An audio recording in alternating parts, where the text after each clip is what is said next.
Well, good afternoon, everybody. My name is Jeff Welgan. I'm the CEO of SkillRex. We are a cyber workforce intelligence company. So honored to be joining this stage with James Regan, CEO of Clutch. This could probably be about a 20-minute presentation if we just blast through our script and kind of get through it. I don't really want that. I'd love some engagement. So as we move through slides, please interject if you have a question or comment or even a challenge. We're up for it. Especially James, I don't know if you sat in on his panel, but he loves really tough questions. So we are going to try to connect a couple of really disparate dots for you today. One is with SLED. Two, the emergence of AI, kind of what that's doing in the space. Three, of course, OT, ICS, that's why we're here, but also workforce. And just kind of shoot to the bluff up front. We have a massive freaking visibility issue. And we just heard a lot about visibility on the engineering side. We're going to have that common denominator run through this entire particular presentation. Yeah, go ahead. So let's talk a little bit about the visibility. November 2025, not that long ago, GAO put out a report. It was pretty damning, related to what the federal workforce has visibility into. So these first three stats, 22 of 23, 19 of 23, and 90% come from that report. And what it said was that civilian agencies, when they surveyed 23 of them, have zero or partial visibility into their contractor data, their cyber workforce for the contractor. And this is kind of rolling back up to this $14.5 billion blind spot. That's the amount of money that the cyber workforce costs the federal government at its floor. It's estimated probably be above that because we have other things that factor into that. But this is a huge amount of money that we don't have a whole lot of visibility into who's supporting it, both for the federal government itself, but also those who are contracting and supporting it. 19 of those 23 lack any kind of documented data quality assurance, and kind of move that into that 90 percentile of workforce initiatives that go under or unevaluated. There are about 150 or more workforce initiatives across these 23 agencies. So when we have 90% of them by being not evaluated for how effective they are for the government, when we're spending, 9 point some billion dollars on contractors coming in, and another, 5 point something on contractors coming in, or 9 and change for the federal workforce, that's a huge problem set. And we'll juxtapose this with a stat from Sands and Dragos that also came out at the end of last year, that 13% of global industries have full visibility into the ICS kill chain. So we see no visibility into our cyber workforce, but also on the operational side, we don't have much visibility what's happening there either. It kind of ties in really well with the last presentation of living off the land and trying to be silent in your environment, right? And that is a big problem set. So I'm going to turn it over to James here to kind of take it from there. Yeah, and so I guess really quickly, show of hands, how many of you have experienced a time where there is a federal directive or a state policy or regulation or some new requirement for you that treats the concept of cybersecurity as if it's a sweeping declaration that is supposed to work in every operational cyber environment, but actually doesn't? Okay, how many of you are completely exhausted by this? Yeah, us too. And this is, I think, where the disconnect, in particular in SLED, really tends to live, because by the time, as you're looking up on the screen, you have like a large government policy initiative. It could be a new cyber security requirement out of federal government, for example. It could be a new state directive for utilities to meet this sort of cyber requirement in a reaction to a new threat that was identified, a new trend, which of course we deal with all the time. And then it goes through this massive interpretation process by all the legal teams at each level of government, going to the team that is eventually supposed to implement this functionally, and then apply it to regional infrastructure, and then eventually land at the local site where it's actually implemented and monitored for compliance.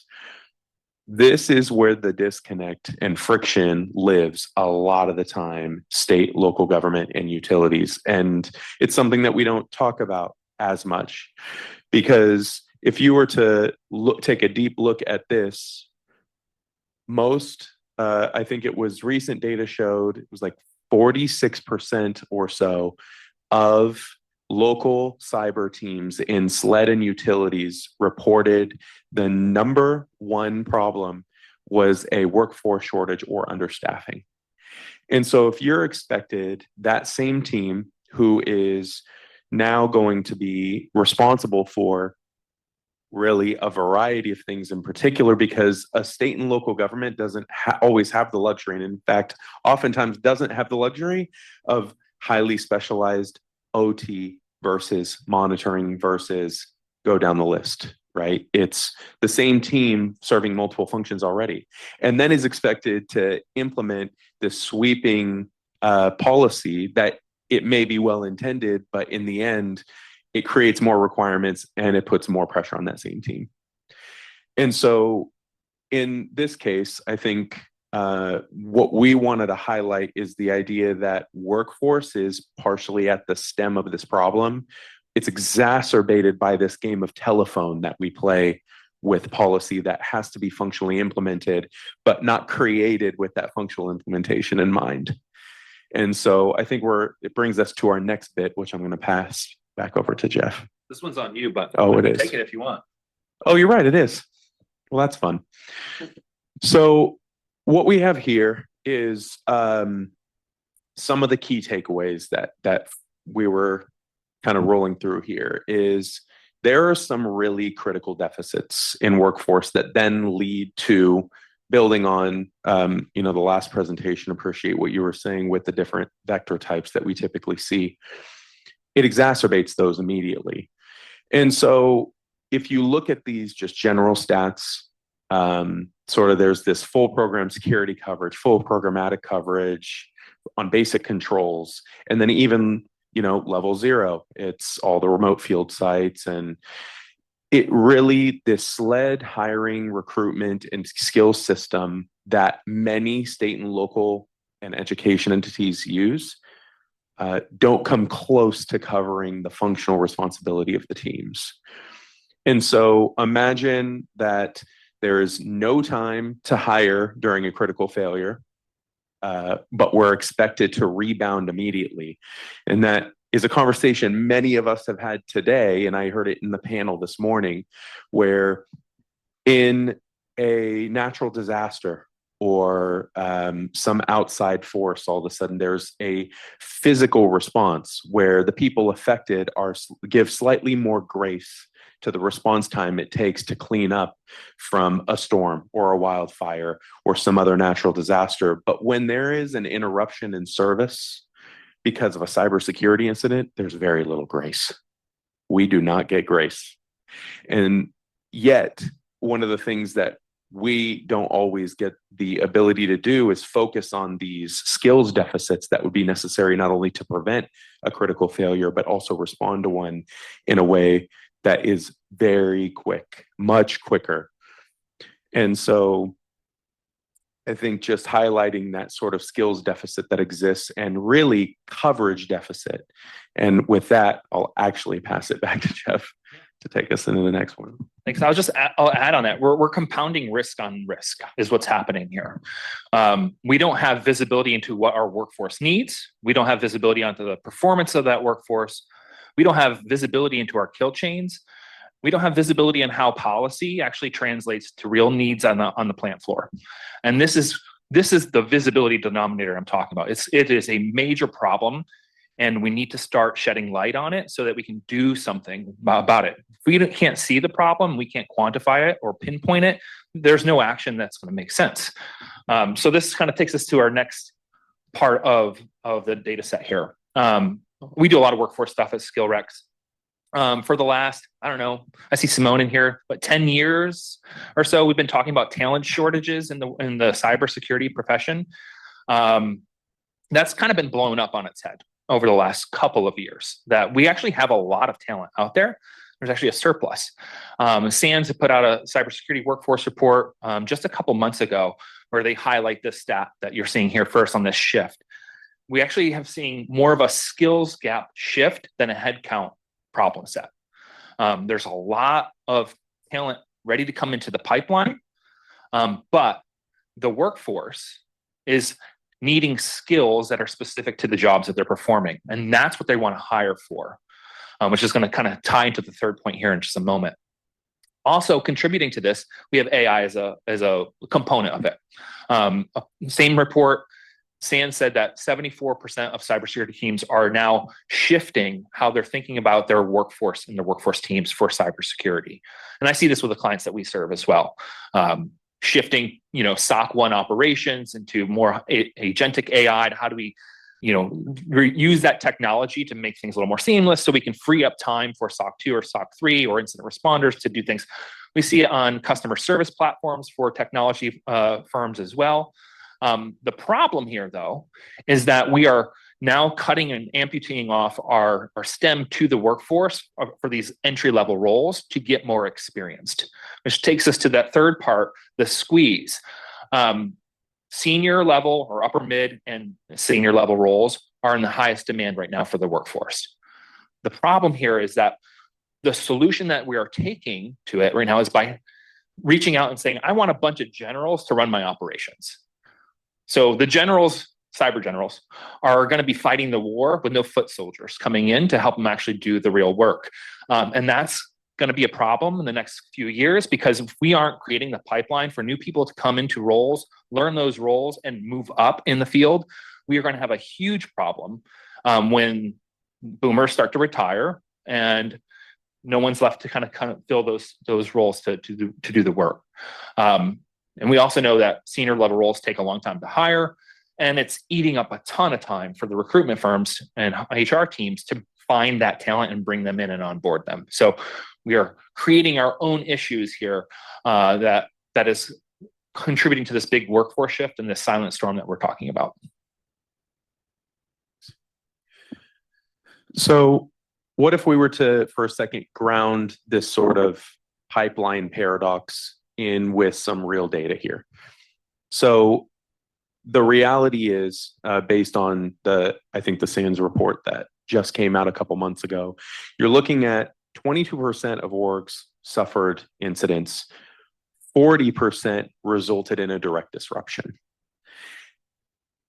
But then almost 20% required more than 1 month for recovery, which, when you think about the risk involved in that timeline, I mean, in some cases, depending on what the disruption is, if you're talking about hospital water supply, it's a big problem. That is weeks and weeks beyond what a hospital's ability to sustain water disruption. And so if you look at what the number one vector was reported, was unauthorized remote access, 50% right here. But if you look at the number one reported reason why these things happened from the operators themselves, it was critical understaffing, under-resourcing.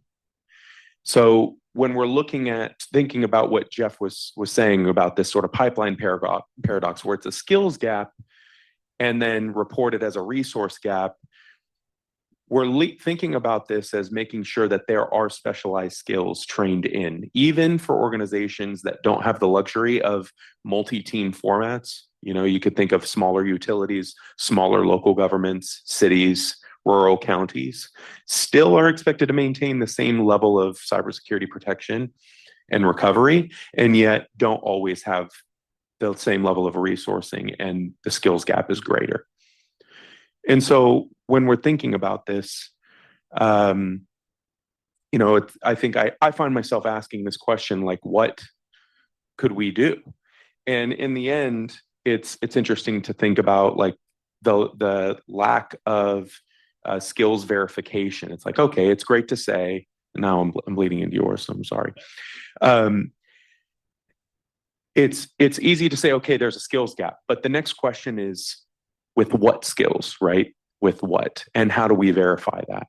And I think that's a little bit of what Jeff is going to talk about now is how do we overcome that skills gap and even know where the skills gaps are for so many organizations that are under-resourced but don't know how to get there. Yeah. So if you're working for federal government or you're doing any kind of work with the government, you're probably familiar with 8140. That has been kind of the big push of getting certain certifications to be qualified for certain roles. This is a compliance-based checklist at the end of the day.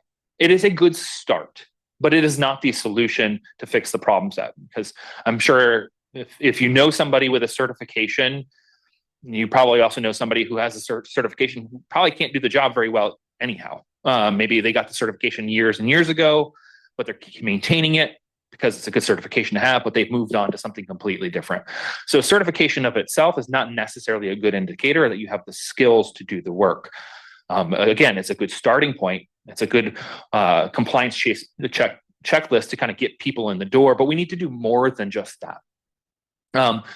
Now organizations, at least especially in the commercial space, are looking towards demonstrable technical capability. That's why you see more and more hands-on keyboard activities, especially in the training space, as being more valued, at least once they're in the door, to kind of see where are your true skill sets. We need to move away from this and start shifting towards something even more dynamic, smarter, and intelligent. And that's where our data-driven workforce intelligence comes in. You need a system of record, not only to look at the roles, what's expected of the roles, especially as those roles change and evolve over time, as your tech stack changes. Those are all factors that contribute to your skill expectation changes for any role that you have or any level for those roles. So you need to constantly, get that data, but you also need to keep track of the people in those roles as well. Where actually are they performing well? Where do they need support? How can we deliver that support? And you need to do it on a regular basis, just like you monitor anything else in the cybersecurity space, whether it's your endpoints or contracts or third-party risks, et cetera. You don't do it once, you do it regularly, repeated, so you can actually get a more complete picture of where your skill sets lay. Yeah, thanks.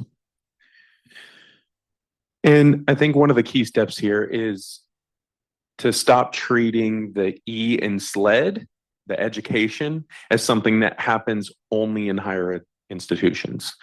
There needs to be significant ongoing reinforcement, refined training and education, and it should be done in a way that is fully integrated across multiple needs. And so we start really with this first node, the process layer, where it can be AI assisted, not fully automated, but AI assisted with human oversight, some automation in support of the teams that at a state or local government or a utility would likely have a very rough time ever getting the resourcing they need to be fully staffed. So this can serve as a force multiplier, increase in 50% or more by deploying some of these AI automation to compress the manual analysis time that it takes for a human reviewer, and then have that human oversee the outputs from that. And then there's like this second piece, right? The frontline mobilization. So there is sort of this increase in frontline capacity through that knowledge base. So with specialized training and some of these other things in certain domains, even if you have one team that's responsible for what would in a larger organization be multiple teams versus of specialized work, you're at least providing that frontline mobilization support in multiple tier levels in a reporting structure to handle threat assessment and remediation. And then, of course, overall, which I could talk about for days and days until they kick me out of here, is building that SLED pipeline. And it really is aligning, and this is becoming more popular, but very few places have quite got the formula right, where you have a local community college or other university that then couples with a local government or a state government, plus industry expertise from leading cybersecurity industry experts, to have that trifecta of partnership for the sake of SLED pipeline of cybersecurity, and in particular, putting that OT talent front and center is going to be really critical. And it's happening in some states and some local areas right now, but ultimately could be a really amazing solution by bringing the expertise of all three of those sort of key partners and making it so that there's a clear both IT and OT talent pipeline to SLED. And I think, do I pass it over to you? All right, so we didn't want to just have a presentation without some real actions to take home. So we got 2 slides of actions here. We got 5 minutes left. We'll try to move through them fast. So we have a couple questions at the end. I think what we really need to move forward is activating workforce intelligence for this ecosystem, both SLED, OT, government, et cetera. The first piece is, in doing this well, is to start standardizing expectations using a framework for the various work roles that are supporting the OT space. How many have heard of the NIST framework? Couple. How about the DCWF framework? Okay. Do you know how many OT work roles are in NICE or in DCWF? Anybody? Guesses? There's 1 in NICE out of 52. There are 2 in DCWF out of 74. Now they create the framework to be positioned in ways where you can bring some of those OT tasks into other roles, which is nice to have that flexibility, but there's 2 in 1 dedicated roles. Singapore has a OT-CCF, OT cybersecurity workforce framework. You know how many roles they have identified for OT? Anybody familiar with that framework? That's homework. Go check that out. They have 11 roles. One of them is a CISO, so we'll discount that. 10 OT specific work roles that list out specific tasks and career progressions. That is a good starting point for us to look at when we're looking at standardization. The second piece, you need to assess. We need to assess what those frontline workers are doing, right? How skilled are they? Where do they need support? How do we continually measure the hands-on activities those operators are doing when they're performing? How do you bring them into tabletop exercises? If you bring them into a tabletop exercise, the operators with executives, you're 1.7 times more likely to be successful and resilient as a team to do that. So we need to work on that. Treat, right? If we know what the expectations are and we understand where people are performing, now we can understand where gaps are that go beyond just certifications. We can target treat specific labs, activities, or competencies or skills for the teams that exist there today. And then lastly, you saw the dashboard before, you want to constantly measure and optimize that picture so you have the most up-to-date information. Our blueprint that we're going to leave you with today, just 4 pillars of this. 1, we need to get more visibility into the workforce, get those baseline metrics, establish those skills baseline so we know where the starting point is, both on the expectations and the capability side. And then 2, I would push that we need to start working on policy where we're mandating this kind of visibility into the workforce beyond the 8140s and certification mandates, because then we can start to actually make some changes to this whole apparatus, which is causing this visibility issue. Really quick, the last 2, one of them we just talked about a little bit. It's so many, in particular, community colleges seem to be a real hotbed for these public, private, and academic coalitions that are available in addition to the local grant dollars for work-based learning and other things that the community colleges carry that would really be great for that next generation of OT talent push, in addition to this policy and process cohesion. So I think it was a GAO report recently estimated as much as 90% of federal policy in this area, federal cyber workforce programs, go unevaluated for effectiveness. And so our recommendation is go home Monday and conduct a little bit of policy cohesion analysis across your different workforce programs, and in particular, looking at what are your SLAs and standards you want for each of the role types associated with your cyber workforce internally, and use that as a starting point for a roadmap on where to go. And with that, questions.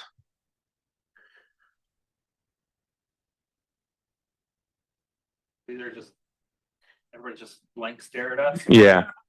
Or does it resonate? Does this make sense at all? Or is this not hitting the mark for you all. Everybody's hungry. Good talk. I missed the whole thing because I was on a phone. It's okay. That's right. Nick did a great job filling in for you. Yeah. Thanks. Good hands. But you know what? Nobody has any questions. And that's okay. If you do, let us know. Yeah. Thank you. All right. Okay. Well, thanks, James. Thanks, Jeff. All right.